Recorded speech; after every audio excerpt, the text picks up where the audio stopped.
Hey, welcome to Hear God's Word. This is Michael Loinger. In this podcast, we study and dissect the Bible to better understand what it means and is trying to say.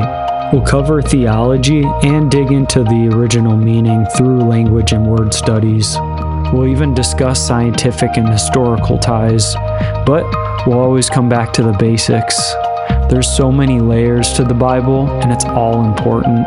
So, if you want to hear what God has to say, then let's dive in. Hey everyone, so the first thing I want to do today in the podcast is apologize about last week and talk for a second about how I said it was going to be a short episode and it was 59 minutes, which is obviously shorter than some of the others, but wanted to say sorry for that. And I thought it was going to be short because it was only 3 verses. But as you can tell, there's a lot that goes into even 3 verses in the Bible, and especially talking about something as important of a concept as sacrifices. But just wanted to say that and also launch that into making a suggestion, not only on my podcast, but others, but especially mine, because I'm aware that I talk slow. I've tried speeding up the episodes a little bit before, and it doesn't sound as natural, so I want the natural speed of how I talk to be able to reflect in someone who wants to listen to it normal or real time. But for those who don't care about it sounding natural and want to get through the episodes quicker, in almost every single platform, that means Apple Podcasts, which is my favorite to listen to, Spotify, which would probably be second, and there's Google Podcasts. I know that you guys might be listening on another platform. Check to see if there is a speed option. You can set that from anywhere from 0.5 or 0.75 in a lot of them, all the way up to 2 or 3 times the speed. And I personally, when I listen back to my episodes after they're over, I listen to them on 2 times speed, and I listen to almost every podcast on 2 times speed besides language learning or something like that, because obviously that's complicated. It's hard enough to learn a language at 1 time speed. But when you're listening to a talk show or one such as the Bible podcast where there's teaching, it can be pretty easy to soak in the information at double the speed. So that would be my suggestion. It turns a hour episode into a half hour. If it's only 40 minutes, that's only 20 minutes. So today we're going to be jumping into Genesis 9, and we're going to be reading verses 1 through 7. So as a recap, Noah has gotten off the ark. He made some sacrifices as one of the first things that he did. And so we were talking a little bit about the offering sacrifices altar and how God found favor, and not only that, but like comfort in Noah, because Noah's name means comfort. So he was very comforting to God when he offered up the burnt offering. Like the smell, it said, from it was pleasing, or essentially was soothing or comforting to God. And I'm sure that even though God is not fragile, it was still a comforting thing to look down and see, hey, the earth is right again. It's become a peaceful place. This violence and all of the evil that was taking place beforehand is now wiped out. And is it possible that some people survived somewhere? Maybe. We've already talked about that. But for the most part, if not completely, Noah and his family are the ones who are starting the human experience all over again. And so when they offer the sacrifice, the question is, was there practices beforehand? We don't know. We know Cain and Abel were already offering things. And so there was obviously religious practices in effect, and there was obviously either a relationship with God that had been before or some kind of construed religious version of it, of making sacrifices to gods and spirits and powers that be. And so we're going to jump into this next section, and we'll start reading chapter 9, and we'll start with verse 1. So it says there, "Then God blessed Noah and his sons and said to them, 'Be fruitful and multiply and fill the earth. Every living creature of the earth and every bird of the air will be terrified of you. Everything that creeps on the ground and all the fish of the earth are under your authority. You may eat any moving thing that lives. As I gave you the green plants, I now give you everything. But you must not eat meat with its life, that is, its blood, in it. For your lifeblood I will surely exact punishment. From every living creature I will exact punishment. From each person I will exact punishment for the life of the individual, since the man was his relative. Whoever sheds human blood by other humans, must his blood be shed. For in God's image, God has made humankind. But as for you, be fruitful and multiply, increase abundantly on the earth and multiply on it." So kicking it off and going over what we just read, it says that God blessed Noah and his sons, and then it gives that famous line again. Everything is seeming to go back to the creation story. It says, "Be fruitful and multiply and fill the earth" again. So now that God's creating a fresh new start for them, He is giving them the same instructions. So nothing's really changed in one sense. He's saying, go have kids, live a full life, be fruitful. Both means to enjoy, make the most of life, but it also ties into the multiply part, because a fruit bears seeds, and seeds are essentially related to children, and those seeds are the next generation of fruit and trees that end up growing. So we have then in verse 2, it turned towards the animals. And if you remember in Genesis 2:16, it talks about how God was giving them some instructions on what to eat. And he did say any tree or plant from the garden, or any sort of basically green vegetation, fruits, vegetables, but it never said anything about meat. So what about that? Did anyone eat animals before that time?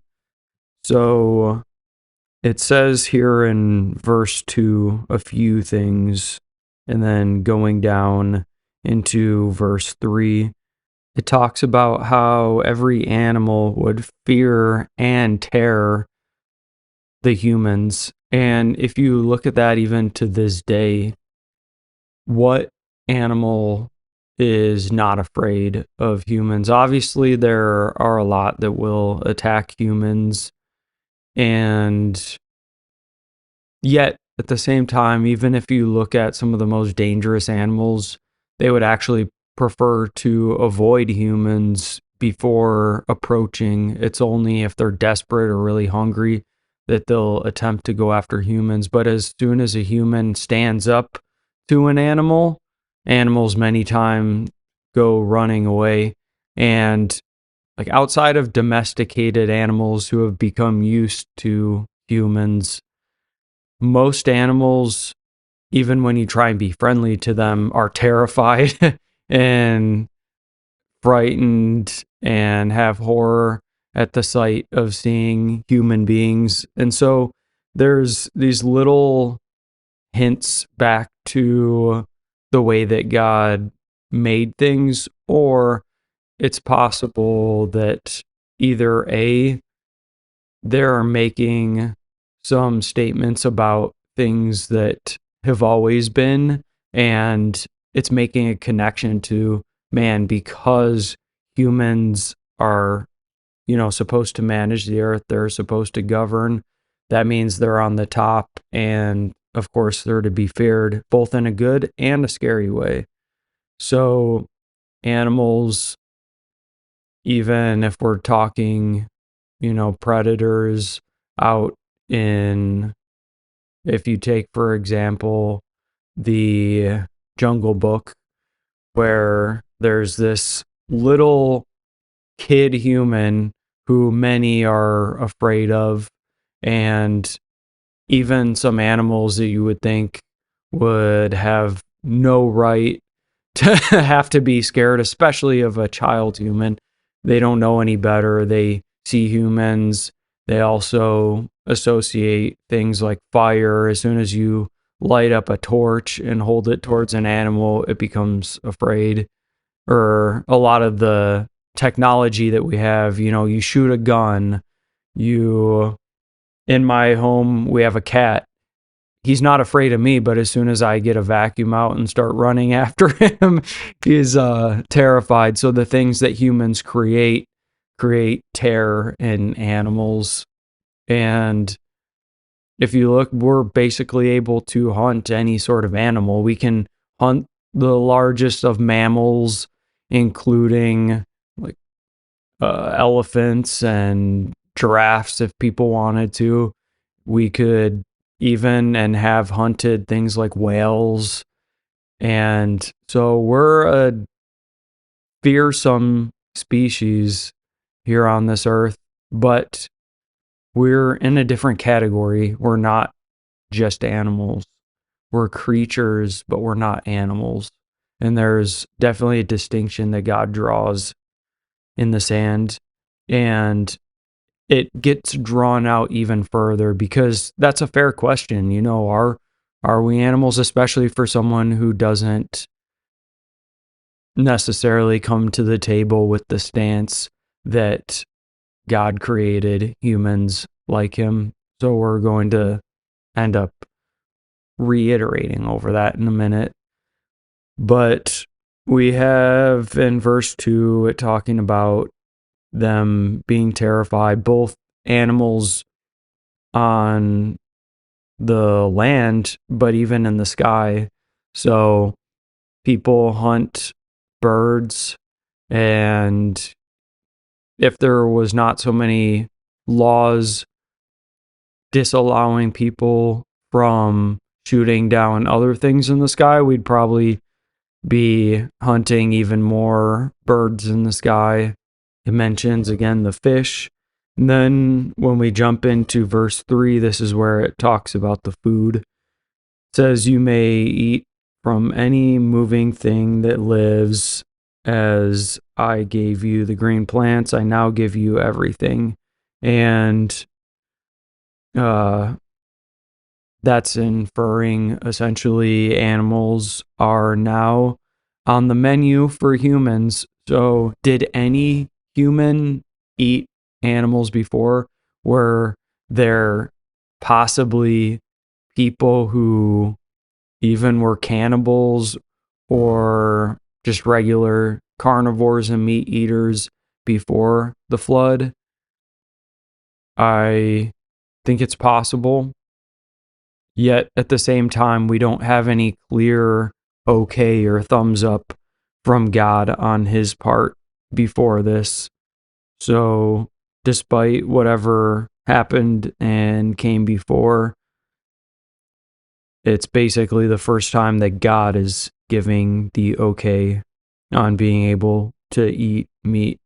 And so then it goes into this talk about life and blood, because why shouldn't they have been eating animals this whole time? Maybe some people were, but especially, like, what is the importance of life? And so we answer a little bit of that right here, starting in verse 4. So I'm going to open up the Amplified Bible, which basically is like a Bible that has footnotes in the actual text. So it says, "But you shall not eat meat along with its life, that is, its blood." And then it gives some quotations: Leviticus 7:26, Acts 15:20, 21 through 25. I wanted to make a parallel to last week where we're talking about sacrifices, and this ties into how there was also a pretty large time gap between when these things were written and when the events actually occurred, because the story that is being written was written hundreds or maybe even 1,000 years later ish. And with that, that's a pretty long period of time. And so one thing that I was thinking about this morning, and it reflects a lot of things that I've heard taught before, is the Hebrews many times look to God and the world around them to help find explanations. And we do this all the time too, looking back to see where things came from.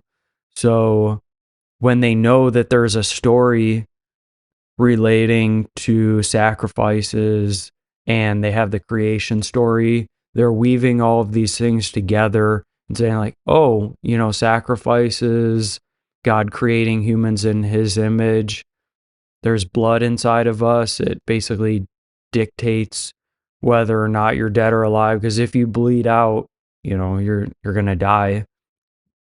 Your life is basically wrapped up in your blood. If stuff goes wrong with your blood, if there's too much sugar in your blood, you'll end up going into a coma and possibly dying. If you have some kind of infection or disease that gets into your blood, it can infect all of the others. If there's some kind of disorder that doesn't allow you to have proper functioning blood that gets where it needs to go, then you're going to have a lot of health complications and you're going to die. There's so much of who we are as humans wrapped up in blood. When people start to bleed, people become very concerned. And then it goes without saying. For murder, when we see blood all over the place or when we see gory things, like, it appalls us. Like, whoa, someone's blood was taken. It's a very choking thought to see these things. And that's why, a movie could be equally as violent in one movie as another, but one shows blood and the other doesn't. And one of them gets PG-13 and the other gets R rating. There's so much that is important about blood, and so it should not be consumed willy-nilly, even in animals, and absolutely never with humans. And when you take a human's life or their blood, you better make sure that it's not for evil or wrong purposes, because here is what it says when you go down to verse 6.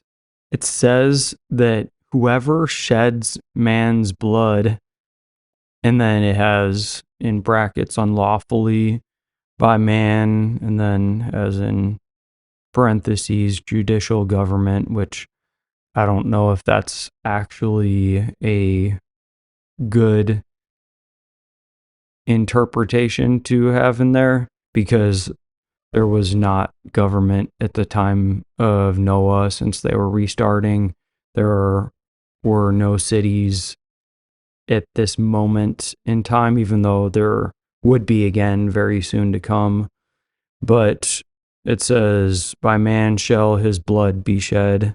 So if someone sheds blood, then their blood would be shed.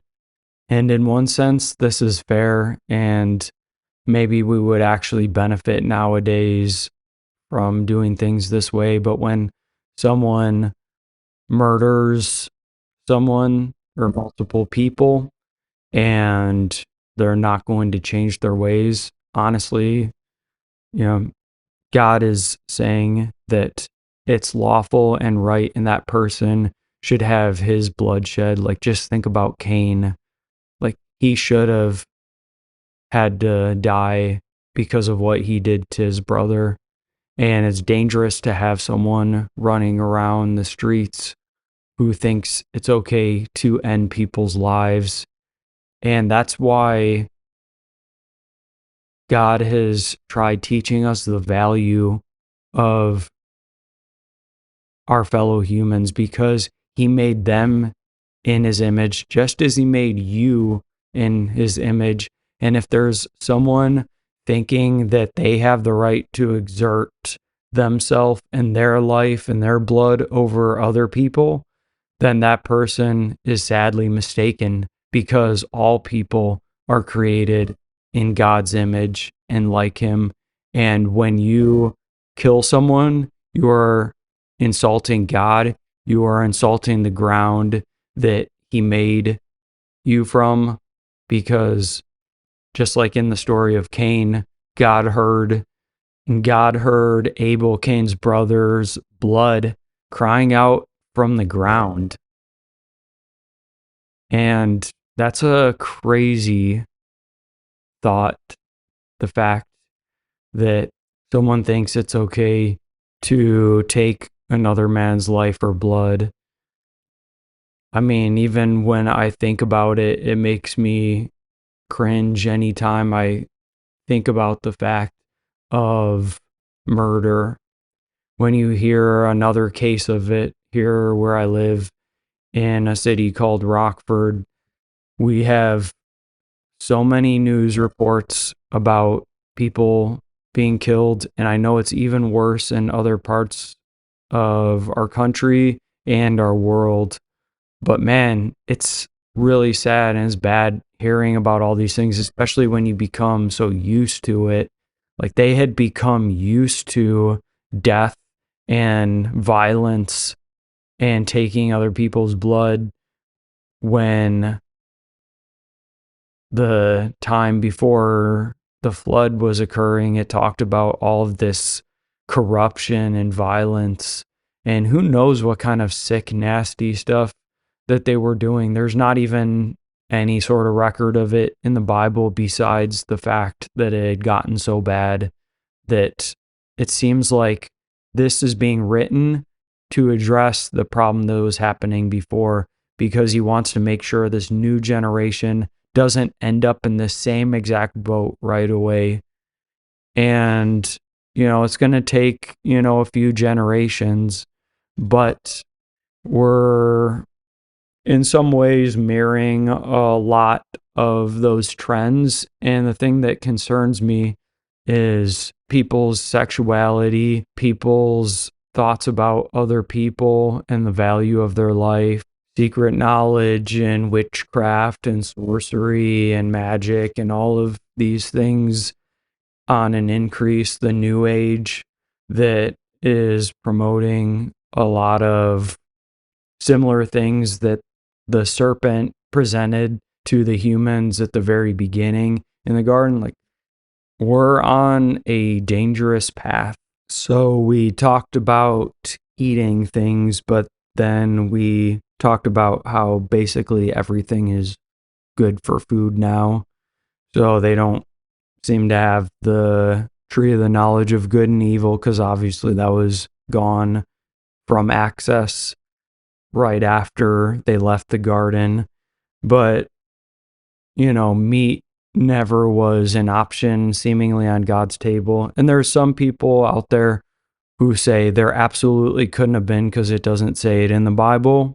However, we don't know what happened outside or in between the lines of what scripture talks about.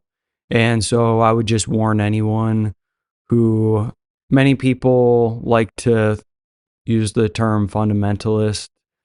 And if anyone out there is gung ho about their stance and thinks that just because the Bible does not say something means it absolutely can't be so, I would just ask those people to humbly take a look at what the Bible is trying to communicate. It never tries to make sure that you don't believe that people could not and did not eat meat before. It just says that God commanded and instructed them to eat plants before, and now he's saying it's okay. Whether they actually did could be up for debate, and it's not really that important. But it also, we talked about lifespans and how that diminishes. It's possible that eating meat actually was one of the contributing factors for how lifespans start going down now after the flood, because it's true, people were living to the 900s, 800s, 700s on average. And all of a sudden in these next generations, almost no one ends up living that long after the flood. And of course, we also talked about the factors of the atmospheric conditions that could have dramatically changed after the flood, and the earth shifted in so many different ways. And so we get back to verse 4, where it's talking about some instructions for eating meat. So it says in verse 4 that, you shouldn't eat meat along with its life, that is, its blood. And then it references Leviticus 7:26 here, which we can pull up really quick. And so in that it says, "And wherever you live, you must not eat the blood of any bird or animal." So that's giving one example of a law that comes later for Israel. And this is why I was mentioning this earlier, that the future people writing this story of the past could be finding the origins of how God had basically started to institute some of these laws that they're just getting on paper for the first time. So after these people following God, Yahweh, the Lord Almighty, they're hearing from him back at the time of Noah. Him and his family are getting these life guidelines from God, and he's sharing these things with them. And, when you eat blood, especially an unclean animal, that definitely is not good for someone's system. So I believe part of the thing that God is trying to do is save them from diseases and from their lifespan shortening down even more than it already was about to begin doing. But God wanted to give them the freedom and opportunity to be able to eat anything that is essentially edible fruit wise, but also a list of certain clean animals that are also now on the table. So with that, he gives that sort of guideline where you shouldn't be eating stuff that still has life in it. So you shouldn't be eating live animals. You definitely shouldn't be eating stuff where its blood is still in it. Get that out, cook it up first, make sure all of the blood is out. And so this, I believe, if nothing else, is just a principle out of respect that God wants us to have about the value of life. And of course, like I was mentioning, also health reasons. And there were also times where God made laws that just don't make any sense to us. Like, God, why did you make a law about this and that? Because we're going to get into some crazy ones in the future. But even though we might not understand the reason, there either might be some other good reason that we're not considering, or God is just asking something because he's asking and he wants us to listen and respect him. Like, for example, when a parent wants their kid to be quiet, they're not sleeping, they're not watching TV, they're not, doing too much, but they just want their kid to keep the volume down just out of the sake of respect. Why can't God do the same exact thing and ask something of people to keep them respectable? So it talks about this, and if you guys want to look up some of those verses in Acts, like I was mentioning, those are Acts 15:20 and 21:25. So changing gears for a second, I want to teach you one of my Bible studying tips. So I was thinking of cutting and going back in the episode and inserting this, 10 minutes ago or so when we started talking about the blood and all of that and life.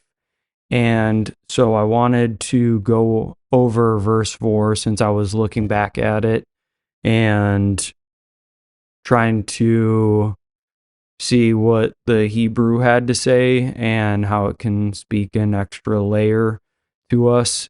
And so many times, you start reading something, you start a project, and then you are forming an understanding of what's going on in the story in the Bible. And then you are like, wait, I was done with this verse or this concept or this passage, but now that I'm reading, I kind of got to go back and reiterate something that I was already going over to get an even better picture and give more filling to what I was looking at before.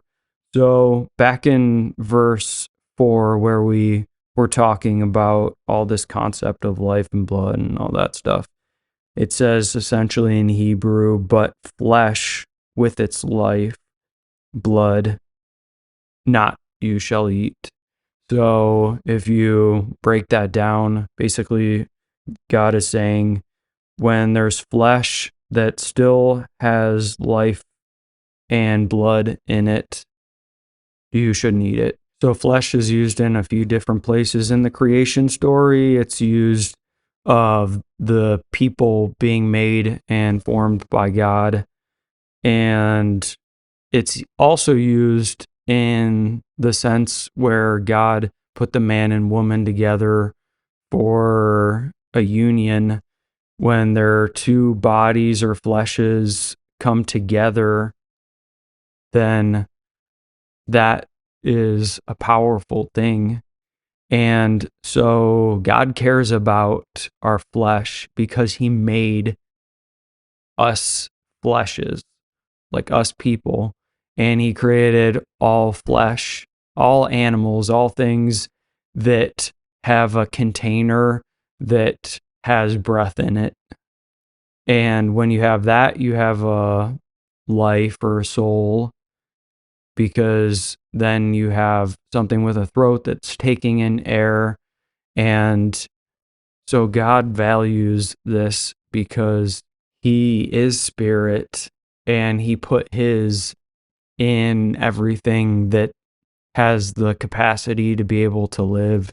And when that's taken away, that's God's prerogative for when something's life ends or someone's life ends.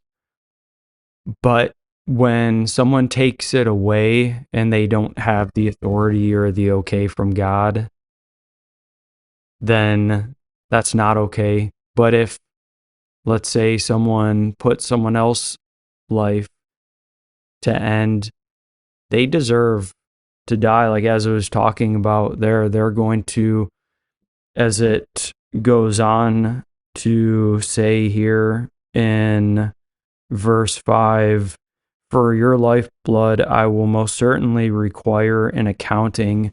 So that's why it's talking about this, like we're going to have to give an account for what we did when you go to the courtroom, which God is the ultimate judge. When someone shows up to the courtroom, they have to give an account for what happened. And if someone has done something illegal, wrong, sinful, they're going to have to be held accountable.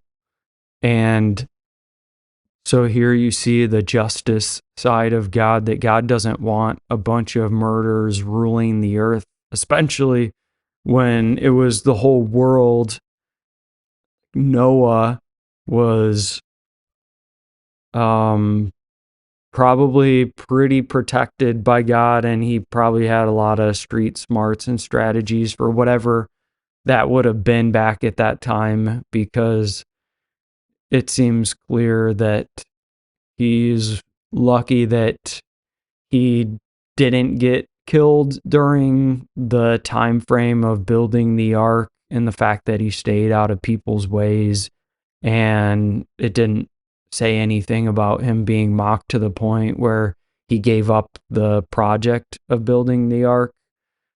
I don't think it could ever be said like how difficult of times were. Like Noah made it look so easy to where there's nothing really to his story of struggle from A, starting the ark, to B, finishing it before the flood.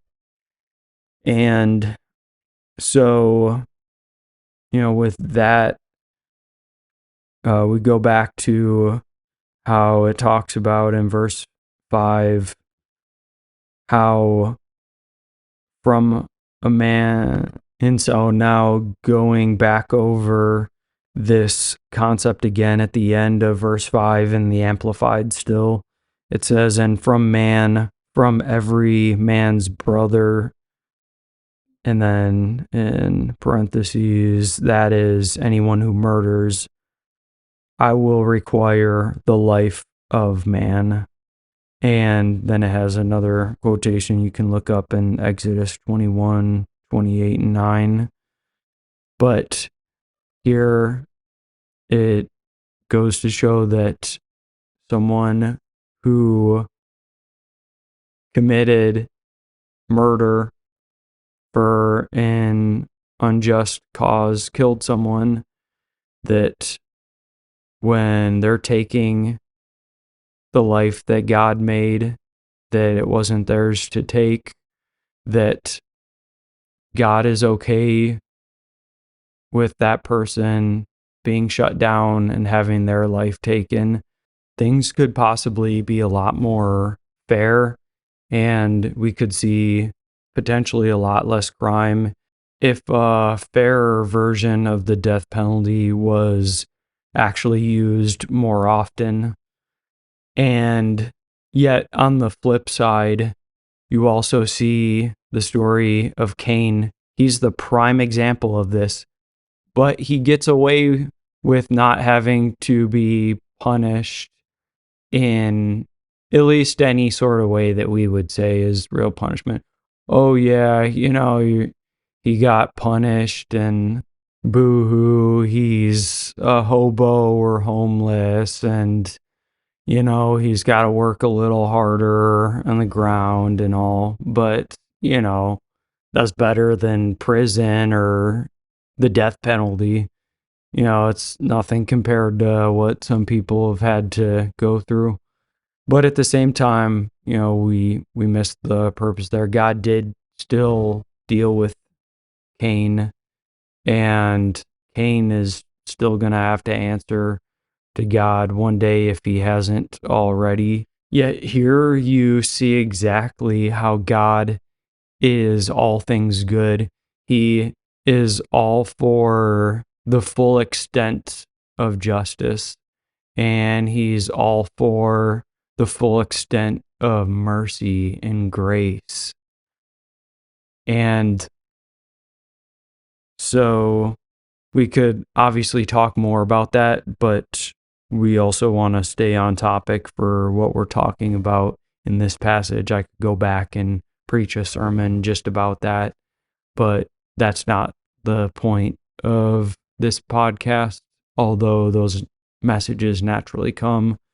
But here we conclude with talking about, as we were saying again in verse 6, how whoever sheds a man's blood, that guy's blood is going to be shed. And then it says these lines, for the image of God he made man. That mirrors exactly, again, going back to the creation story of humans, how God made man, or humans, in his image, basically like him. And so that's why God doesn't want us taking people's lives. And of course, war can be a slightly different story. Is it possible that some people who go on killing sprees, or that leaders who are exacting war for horrible reasons, aren't going to be held accountable? Of course they are. I guarantee they will be, because God hates pride and violence. And the rulers that have sent armies out for unfair causes will be held accountable, as God said, one day. And he's even torn down kingdoms that have done stupid stuff, even when it's been his own people, Israel, from back in the day. There's many times where they end up making stupid moves with war, and God never gave them authorization. And because of their pride and conquest, he tears them down. So as hard as it is to live through traumatic things of people's evil and violence, we still have to grasp with this in life and hold to the promise that God will hold everyone accountable for the blood they shed. And even Jesus took it a step further and said, if you hate or resent someone, that you're in danger of the fire of hell yourself.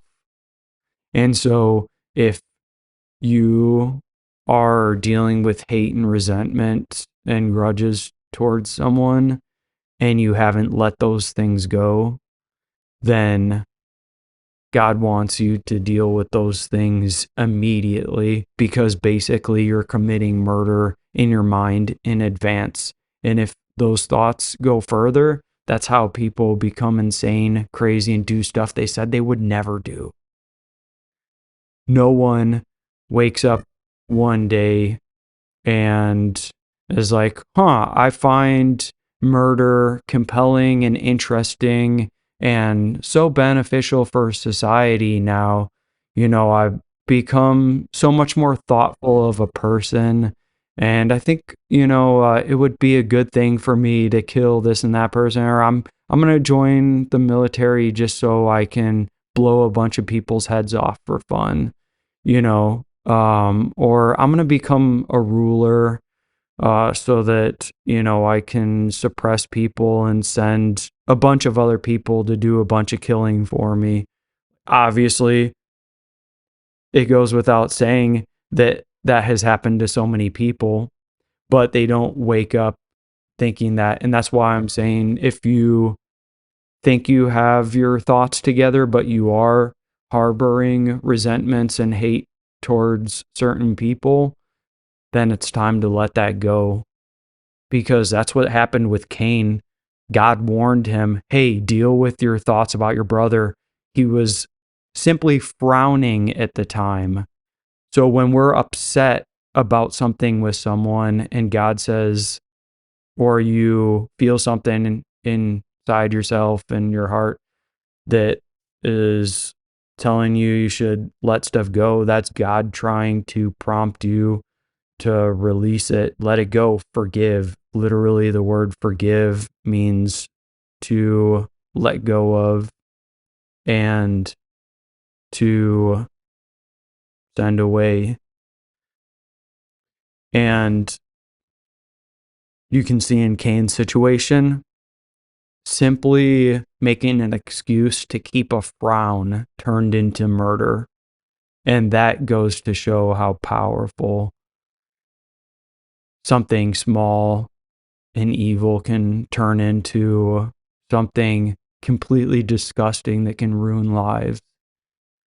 And it ruins the life of the person whose blood gets shed, and it ruins the person's life who shed the blood, because the punishment is so much for them to bear, and the people who have to watch them get punishment and the effects of the stuff that they did ends up affecting a lot of people around them a lot of times.